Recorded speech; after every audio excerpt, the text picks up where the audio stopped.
Hablemos de inteligencia artificial, pero no de la forma en que solemos hacerlo. Pensemos, ¿qué pasa cuando esta tecnología entra a un lugar tan humano como un juzgado? Bueno, ahí es cuando surge una pregunta que lo cambia absolutamente todo. Y esta es de verdad la pregunta del millón. Piénsenlo un momento.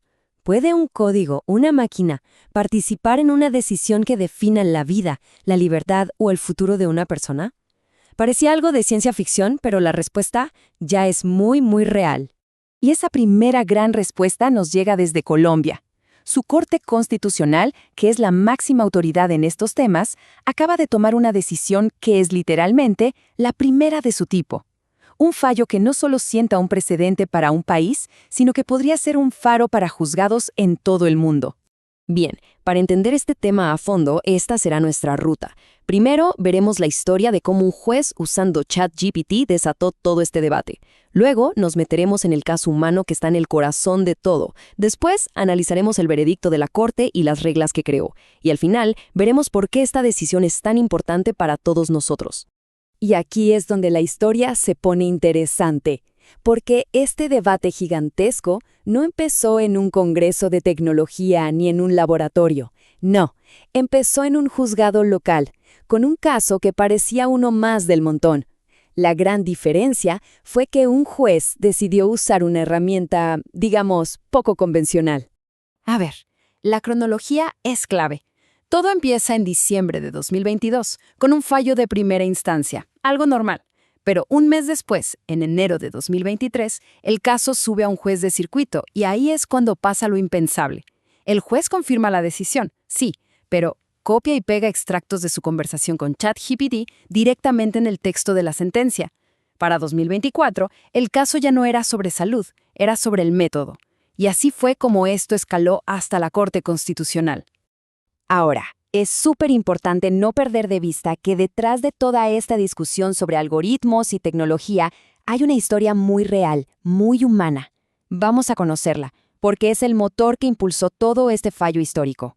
La protagonista aquí es una madre, a la que por protección llamaremos Blanca, y su hijo, diagnosticado con trastorno del espectro autista. Lo que ella le pedía a su sistema de salud era muy concreto: que le quitaran los copagos para poder pagar los tratamientos, que le cubrieran el transporte a las terapias y, lo más importante de todo, que le garantizaran una atención completa y sin interrupciones para su hijo. Vamos, una lucha por un derecho fundamental. Y así, sin que nadie lo planeara, de la noche a la mañana, la lucha de esta familia por un derecho básico se convirtió en el caso que iba a definir el futuro de la inteligencia artificial en la justicia de todo un país. Con todo este contexto, llegamos al momento de la verdad, la decisión de la Corte. Y la pregunta que tenían sobre la mesa era inmensa. ¿Es válida una sentencia que tiene pedazos de texto escritos por una inteligencia artificial? Y para poder responder eso, la Corte tuvo que ir todavía más al fondo. La pregunta clave era, ¿la IA fue solo una herramienta de consulta como una enciclopedia o llegó a reemplazar el razonamiento, el juicio del ser humano? La diferencia, como se imaginarán, es abismal. A ver, el gran miedo, el temor de todos, era que la IA hubiera sido el juez en la sombra, ¿no? Que la decisión la hubiera tomado el algoritmo. Pero después de investigar a fondo, la Corte llegó a otra conclusión. El juez usó la IA como un asistente, no como quien decide. Y esta reconstrucción de los hechos es crucial para entender el fallo. Miren el orden. La Corte determinó que primero, el juez analizó todo el caso. Segundo, formó su propia conclusión. Tercero, escribió su razonamiento y solo al final, como un cuarto paso, fue que le preguntó a ChatGPT y pegó las respuestas. El orden aquí lo es todo. Entonces, el veredicto es: la sentencia es válida. La razón, porque el razonamiento humano del juez nunca fue sustituido. Pero, y este es un pero gigante, el proceso no fue transparente. Y esa falta de transparencia es lo que llevó a la Corte a dar el siguiente paso, el más importante de todos.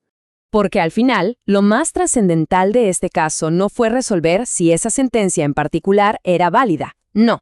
Lo verdaderamente histórico es que la Corte aprovechó esta oportunidad para crear, por primera vez, un manual de uso de la inteligencia artificial para toda la justicia.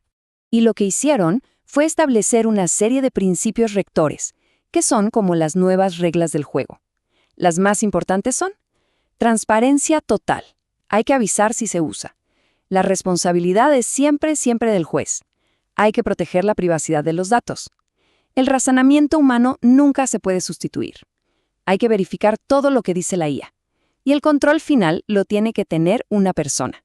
Pero detengámonos en la regla que es la columna vertebral de todo esto, la no sustitución. La Corte fue clarísima. La IA puede ser una herramienta increíble, un asistente de investigación superdotado, sí, pero la tarea de analizar, de ponderar, de sentir y de decidir, esa es y debe seguir siendo exclusivamente humana. Luego, la transparencia. Piénsenlo, la justicia no puede funcionar en una caja negra.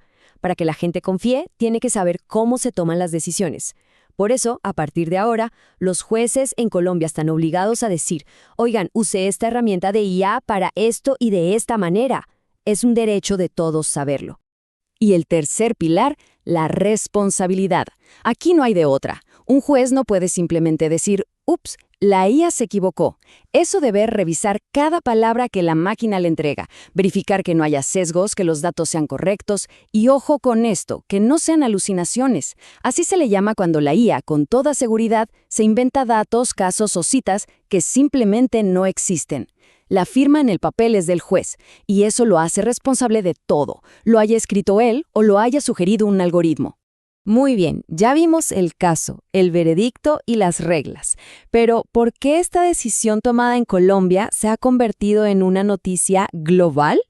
Pues porque es la primera hoja de ruta clara que tenemos para equilibrar dos fuerzas enormes: el avance imparable de la tecnología y la defensa de los derechos humanos.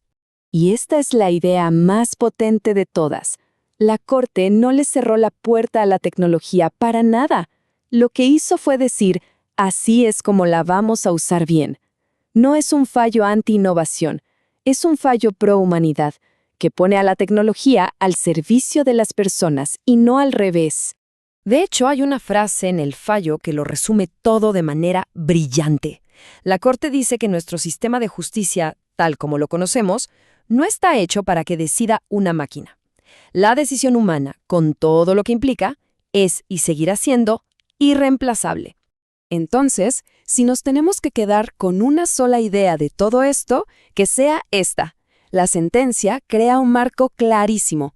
La inteligencia artificial es una herramienta poderosa para ayudar a la justicia, para hacerla más eficiente, pero nunca, bajo ninguna circunstancia, un mecanismo para reemplazarla.